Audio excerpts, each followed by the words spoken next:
दोस्तों, मुझे उस रात की कहानी सुनाते हुए बहुत डर लग रहा है। मेरे शरीर के जो है सारे रोंगटे खड़े हो जाते हैं जब मैं वो दिन याद करती हूँ। उस रात को जब मैं याद करती हूँ, तो मुझे ऐसा लगता है कि वो रात मैं कैसे काटी थी। वो संघर्ष उस रात की मुझे बहुत याद आती है। और वो दिन देखने पे मजबूर किया था मेरे खुद के ही बाप ने। उन्होंने मुझे झापड़ से मारा, मेरे बाल खींचे। उन्होंने जो कुछ भी किया ना दोस्तों, मैं पीछे के वीडियो में मैं आप लोगों को बताई हूँ। उन्होंने मेरे साथ क्या किया था, जिसकी वजह से मुझे अपने घर से निकलना पड़ा रात को 12 बजे। और मैं अपना डॉक्यूमेंट्स लेकर सिर्फ अपना डॉक्यूमेंट्स लेकर निकली। कोई कपड़ा लत्ता नहीं, कोई पैसा नहीं। दोस्तों, मेरे पास पैसे नहीं थे घर से निकलने के लिए। मैं सोची कि मैं निकल रही हूँ, मुझे कहाँ जाना है नहीं जाना है ये तो पहले मुझे पता ही नहीं था। बस मेरे दिमाग में ये था कि इस घर में मैं नहीं रहूँगी, मैं निकल जाऊँगी, चाहे मेरा जो हो जाए। मैं मरूँ जीऊँ चाहे जहाँ भी जाऊँ, लेकिन इस घर में मैं नहीं रहूँगी। उस वक़्त मैं यही सोची थी। मेरे पास 1 रुपया भी नहीं था। 1 रुपए जो कहा जाता है ना, वो मेरे पास नहीं था। दोस्तों, मैं अपने जो मेरे पापा थे, वो जो है ना पूजा कराते थे ना, तो डब्बा था टिफ़िन, उसमें सिक्के रखा करते थे, चेंज जो रहता था। उस दिन जो है उसमें मैं गई, खोली उसको रात को, तो उसमें 50 रुपए का एक नोट था और सिक्के था। और उसमें शायद 100 रुपए का भी नोट था, ऐसे करके। उसमें से मैं दोस्तों 150 रुपये निकाली। मुझे लग रहा है कि शायद 130 की ऐसे ही कि 150 ऐसे ही निकाले थे। इससे ज़्यादा मैं 1 रुपया भी नहीं ली थी उनसे। 1 रुपया मैं उनसे नहीं ली एक्स्ट्रा। सिर्फ एक 150 रुपये मैं उनके टिफ़िन से निकाली, उनका पैसा। इससे ज़्यादा पैसा मैं उनके टिफ़िन से नहीं निकाली। और वो पैसा मैं लेकर जो है निकल गई घर से, सिर्फ डॉक्यूमेंट्स लेकर। दोस्तों, मुझे एक बात का और डर था कि अगर मैं घर से निकलती हूँ, तो लोग देखेंगे, तो हो सकता है कि मुझे जो है कोई गलत लड़का देख ले, चाहे कोई और देख ले, मेरे साथ क्या होगा नहीं होगा, दुनिया के बारे में तो आप लोगों को पता ही है। मुझे इस बात का भी डर था अंदर से, लेकिन ये मैं नहीं सोची कि मतलब परिणाम क्या होगा, ये मैं नहीं सोची। घर से निकल गई। निकलते वक़्त मैं सोची कि मैं घर से साड़ी पहन कर निकलूँगी ना, तो ज़्यादा सही रहेगा, कोई ध्यान नहीं देगा। एक सूट पहन कर निकलूँगी तो लोग सोचेगा कि लड़की है, रात में कहाँ जा रही है, कोई किसी की नज़र भी पड़ जाएगी तो। इसीलिए मैंने सोचा कि मैं साड़ी पहन के घर से निकल जाऊँगी। दोस्तों, सूट के ऊपर से ही मेरी दादी का साड़ी था, चुंदरी टाइप का, वो साड़ी मैं ऊपर से लपेट ली और निकल गई। दोस्तों, मेरे कदम जो है ना चल नहीं रहे थे कि मैं चलूँ, एक कदम भी चलूँ। ऐसे तो कोई काम हो तो दिन भर एकदम दिन भर दौड़ते रहो, चलते रहो, ऐसे चलती रहती थी। लेकिन जब घर से निकल कर कहीं जाना था ना, और मजबूर उन्होंने ही किया था। उस वक़्त मैं बहुत रोई थी घर के पीछे जाके कि ये मेरी ज़िंदगी में कौन-सा दिन मुझे देखने को भगवान दिया है।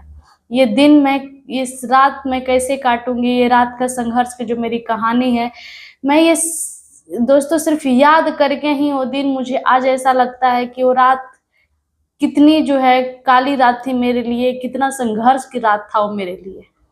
मैं उस रात को ज़िंदा रह गई, वो रात कैसे मेरी ज़िंदगी से निकल गया, मैं यही सोचती हूँ। मेरे लिए बहुत जो है ना वो रात संघर्ष बन गया। मैं उस रात में बहुत संघर्ष किया अपने आप को। दोस्तों, मैं घर से निकल गई। 3 मुहानी तक मुझे नहीं पता था कि मुझे किधर जाना है। मैं बस दुर्गा माँ का नाम ली, काली स्थान है वहीं पर, उनका नाम ली। मैं बोली कि अब जिधर भी जाऊँगी रास्ता अब यही दिखाएँगे, जहाँ भी मेरे को जाना होगा, चाहे जहाँ जाऊँ। लेकिन दोस्तों, मैं सोची कि मैं किसी स्टेशन के पास जाऊँ। मेरा दिमाग में क्या चल रहा था ये तो बात है, लेकिन मैं सोच रही थी कि मैं किसी स्टेशन के पास पहुँच जाऊँ, और उधर स्टेशन कहाँ है ये मेरे को नहीं पता था। सिर्फ नाम सुनी थी स्टेशन के, लेकिन वो है किधर ये मुझे नहीं पता था। दोस्तों, मैं उस रात को तो निकली, लेकिन मेरी किस्मत हमेशा जो है ना दोस्तों, भगवान कहीं ना कहीं आकर साथ दे देते हैं। किस्मत मेरी उस रात अच्छी थी दोस्तों, अच्छी थी। कोई हैवान मुझे नहीं मिला। उस रात मेरी किस्मत अच्छी थी। नहीं तो आप लोग तो जानते ही हैं कि आजकल की दुनिया कैसी है और लोग कैसे हैं। वो तो नोच कर खाने के लिए लोग तैयार हैं लोगों को। फिर भी मैं निकल गई दोस्तों। मुझे समझ में नहीं आ रहा था कि मैं कहाँ जाऊँ। मैं सब कुछ निफ़िक्र होकर, जैसे कि मुझे कुछ नहीं हुआ है, मैं बिल्कुल ठीक हूँ। मैं चलते एक रोड पर पहुँच गई जहाँ पे गाड़ी बिल्कुल आ रही थी, जा रही थी, एकदम चालू रोड था। उस रोड पे पहुँच गए, गाँव होकर गुज़री, 1-2 गाँव होकर गुज़री। और उस गाँव में जो है ना दोस्तों, कुत्ते मुझे देखकर भौंकने लगे थे। और वो कुत्ते जब भौंक रहे थे देख-देख कर, तो मैं सोची कि कहाँ जाऊँ? तो वहाँ पे द्वार पे एक औरत बैठी थी, एक लड़की थी और ये कोई जेंट्स था। मैं वहाँ चली गई थी, उन लोगों के पास खड़ी हो गई। मैं बोली कि यहाँ पे कुत्ते भौंक रहे हैं, तो उन्होंने सोचा कि कोई औरत है। लेकिन जब वो लड़की मेरा नीचे से पैरों के पास से सलवार देखी तो वो डर गई। बोल रही है वो अपनी माँ से बोली कि ये लड़की है, नीचे सूट पहनी है, ऊपर से साड़ी पहनी है। मैं डर गई थी बहुत ज़्यादा। और वो जो लड़का था ना वहाँ पर, वो बोल रहा है कि इस मामले में हम लोग कुछ नहीं कर सकते, आप जाइए, हम जल्दी यहाँ से जाइए। इस तरह से वो बोला कि आप यहाँ मेरे द्वार पर से जल्दी चले जाइए। मुझे लगा कि मैं क्या हूँ, मैं मेरी ज़िंदगी में ये दिन कैसा है कि लोग मुझे इस तरह से ट्रीट कर रहे थे रात को। मैं मैं वहाँ से निकल गई दोस्तों, बचते-बचाते कैसे भी रोड पर पहुँच गई। जब रोड पर पहुँच गई, मेन रोड, दोस्तों मैं सोची कि अब मेरी ज़िंदगी शायद यहीं तक है। अब इससे जो है ज़्यादा मेरी ज़िंदगी हो नहीं सकती है। मैं बीच रोड पर चलने लगी। बीच रोड, गाड़ियाँ आ रही हैं, गाड़ियाँ जा रही हैं। एक ऑटो वाला को मैंने रुकाया, पूछा कहाँ जाना है? मैंने कहा कि मुझे स्टेशन छोड़ दो, एकमा स्टेशन। उसने कहा कि एकमा उधर है, तुम आ गई हो इधर, उल्टा आ गई हो। दूसरा रास्ता में है एकमा स्टेशन, आ गई हो तुम दूसरा स्टेशन, दूसरे रास्ते में। उसमें कुछ लोग थे दोस्तों, जो रिज़र्व किए थे रात को। उन लोगों ने कहा कि हम ऐसे-वैसे लोगों को नहीं चढ़ाते हैं, हम रिज़र्व किए हैं ये ऑटो, इसमें नहीं चढ़ने देंगे, और वो लोग चले गए। दोस्तों, मुझे याद है कि अगर कोई परिवार वाला मुझे उस रात देख रहा था तो यही सोच रहा था कि ये कहाँ की लड़की है जो सूट सलवार पहन कर साड़ी पहनी है, कोई गौर से देख रहा था। तो क्योंकि साड़ी पहनने मुझे उस टाइम आता नहीं था, बस मैं इसलिए पहनी थी ताकि लोगों का जो नज़र है ना, गलत ना पड़े मेरे ऊपर, इसी डर से। दोस्तों, मैं सोची कि अब हो गया, अब इससे ज़्यादा मेरी ज़िंदगी में अब कुछ नहीं है। रोड पर मैं चलने लगी, बीच रोड पर मैं चलने लगी। आ रहा है, जा रहा है गाड़ी, मेरे को क्या करेगा, धक्का मारेगा, नहीं मारेगा, इस चीज़ का भी मुझे डर नहीं था। बस मैं चलने लगी। एक बाइक वाला आया उधर से, और बाइक वाला रोक दिया गाड़ी। मुझसे पूछा कि बीच रोड पर क्यों चल रही हो? तुम्हारे आँख नहीं है, तुम किनारे होकर नहीं चल सकती हो? मेरे को बहुत रोना आ रहा था, मैं सिर्फ़ रो रही थी और आँसू रोकना मेरे लिए मुमकिन नहीं था। मैं बस रोई जा रही थी, रोई जा रही थी। वो मेरे को लग रहा है ना कि वो भगवान था मेरे लिए। वो भगवान के रूप में आया था मेरे पास। वो मेरे लिए साक्षात भगवान था। नहीं तो आज के ज़माने में कौन किसी का मदद करता है? मौका मिलते लोग नोच लेते हैं, खा जाते हैं। मदद करने के नाम पर तो कोई नहीं आता है दोस्तों। वो इंसान मेरी बड़ी मदद किया। पूछा कि कहाँ जाना है? मैं बोली कि एकमा स्टेशन जाना है, क्योंकि बात ये थी कि मुझे उस स्टेशन का नाम छोड़कर दूसरा कोई स्टेशन का नाम भी नहीं याद था कि और भी कोई इधर स्टेशन है। सिर्फ़ एकमा स्टेशन का नाम मुझे पता था कि यहाँ पे एकमा स्टेशन है, क्योंकि वहाँ से 1-2 बार ट्रेन पकड़ के मेरे ही घर के लोग गया था, तो इसीलिए मुझे पता था। और ये भी नहीं पता था कि वो किधर है, नहीं है बस। तो वो भी मुझसे यही बोला कि एकमा स्टेशन दूसरे तरफ है, तुम दूसरे तरफ आ गई हो। मैंने कहा कि भैया मुझे प्लीज़ स्टेशन पहुँचा दीजिए। उसने कहा कि ठीक है। यहीं बगल में जो है एक स्टेशन था, मुझे उस स्टेशन का भी नाम नहीं याद आ रहा है। अजीब उस स्टेशन का नाम है दोस्तों। उस स्टेशन पे मुझे पहुँचाया, और उस स्टेशन पे जब मुझे पहुँचाया तो उसने मुझसे कहा कि कहाँ जाना है तुमको? मुझसे पूछा वो। मैं डर गई कि मैं क्या बोलूँ कि मुझे कहाँ जाना है। मैं उससे बोली कि मुझे ना अपने भाई के पास जाना है। तो पूछा कि कहाँ से आ रही हो? मैंने कहा, मैं उसे पूरी स्टोरी नहीं बताई, बस मैं इतना ही बताई कि मैं अपने घर से आ रही हूँ, वहाँ पे मुझे मारा है लो, तो इसीलिए मैं घर से निकल गई हूँ, मुझे अपने भाई के पास जाना है। मैं उस जो लड़का था मैं उससे वही बात बोली। वो थोड़ा एजेड था, लड़का लड़का नहीं था, एजेड था। जैसे कि मुझे लग रहा है 35-40 साल का वो रहा होगा। वो मुझसे पूछा कि तुम्हारा भाई कहाँ रहता है? मैंने कहा मेरा भाई दिल्ली में रहता है। उसने कहा कि ठीक है, तुमको अपने भाई के पास चलना है, चलो। पास में कोई स्टेशन था, लोकल स्टेशन, मतलब छोटा मोटा स्टेशन था, वहीं पर वो मुझे लेकर गया। बोला कि वहाँ मैं तुमको पहुँचा देता हूँ, वहाँ से ट्रेन मिल जाएगी दिल्ली के लिए, चले जाना। मैंने कहा ठीक है, बस मुझे स्टेशन पहुँचा दो। वो मेरे लिए भगवान था दोस्तों, भगवान।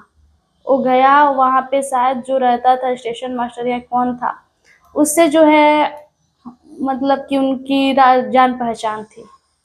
और जान पहचान उनकी थी तो जो थे उन्होंने कहा कि दिल्ली के लिए इनको कोई भी ट्रेन पकड़ा दीजिएगा। बोला कि वो जो स्टेशन मास्टर थे बोले कि ठीक है, हम पहुंचा देंगे। दोस्तों, मुझे याद है कि उस टाइम मेरे पास उतने पैसे नहीं थे कि मैं टिकट भी कटा सकूं। मेरे पास उतने पैसे नहीं थे, बस 150 रुपया था मेरे पास, कुल मिला कर 150 रुपया था। उस जो लड़का था उसने मुझसे पूछा कि तुम्हारे पास पैसे हैं? मैं बोली कि नहीं, मेरे पास पैसे 150 रुपया है मेरे पास, मैं उससे बोली। दोस्तों, मैं उसको नहीं जानती थी कि वो कौन है। मैं नहीं जानती थी कि वो कौन है, ना वो जानता था कि मैं कहाँ से आ रही हूँ, किसकी घर की हूँ, क्या है मेरा स्टोरी, क्या नहीं है, किस मुसीबत में मैं हूँ, कुछ नहीं जानता था। निस्वार्थ उसने मेरी मदद की। उसके पास भी जितने पैसे थे उसने मुझे दे दिया। बोला कि मैं तो घर ही जा रहा हूँ, तुम पैसा रख लो। वो लड़का मुझे पैसा दे दिया, और वो पैसा मैं नहीं रख रही थी, फिर भी बोला कि दिल्ली पहुंचने में तुमको पैसे की जरूरत पड़ेगी, या सिर्फ 150 रुपये है तो तुम ये पैसा रख लो। मैं वो पैसा रख ली दोस्तों। उसने मुझे अपना नंबर दिया। नंबर जो है, जिस जो डॉक्यूमेंट्स था मेरा, जिस लिफाफा में मैं वो डॉक्यूमेंट्स रखी थी, उसी लिफाफा पे उसने अपना नंबर लिख दिया था कि पहुंच जाना तो फोन करना कि तुम पहुंच गई हो। मैंने कहा ठीक है भैया। वो मुझे स्टेशन पे छोड़कर फिर वो अपने घर चला गया। रात था, मैं अच्छा से उसका चेहरा भी नहीं देख पाई थी, लेकिन वो मेरे लिए भगवान था। भगवान था मेरे लिए। मैं भगवान से कहूंगी कि भगवान जहाँ भी है ना, वो इंसान बहुत खुश रहे, क्योंकि ऐसा इंसान मिलना जिंदगी में बड़ा मुश्किल है। लोग तो फायदा उठा लेते हैं, अपने घर के अंदर लोग फायदा उठा लेते। वो तो गैर था, वो तो मेरा क्या था, कुछ भी नहीं था, कुछ नहीं लगता था मेरा। दोस्तों, जो स्टेशन मास्टर थे, 2 बजे ट्रेन आने वाली थी, 1.5 घंटा मैं ऐसे ही भटकी थी। मैं ऐसे ही भटकी थी। 2019 में जो वहाँ पे स्टेशन मास्टर थे, बहुत अच्छे इंसान थे, बहुत अच्छे इंसान थे। उन्होंने कहा कि मैं उस टाइम तक साड़ी ही पहनी थी। उसने कहा कि साड़ी पहन कर जाओगी? मैं बोली कि नहीं, सूट पहनी थी, दुपट्टा डॉक्यूमेंट्स वाला लिफाफा में रखी थी, कि साड़ी उतार लूंगी तो दुपट्टा ओढ़ लूंगी अपना। जब स्टेशन मास्टर के पास बैठी तो ट्रेन आने में टाइम था दोस्तों। वो मुझसे पूरा डिटेल्स पूछने लगे कि कहाँ से आई हो, क्या है। मैंने मेरे जो रोना था ना, आंसू कंट्रोल नहीं हो रहा था। मैं बाद में बोली कि ऐसे ऐसे मेरे साथ हुआ है।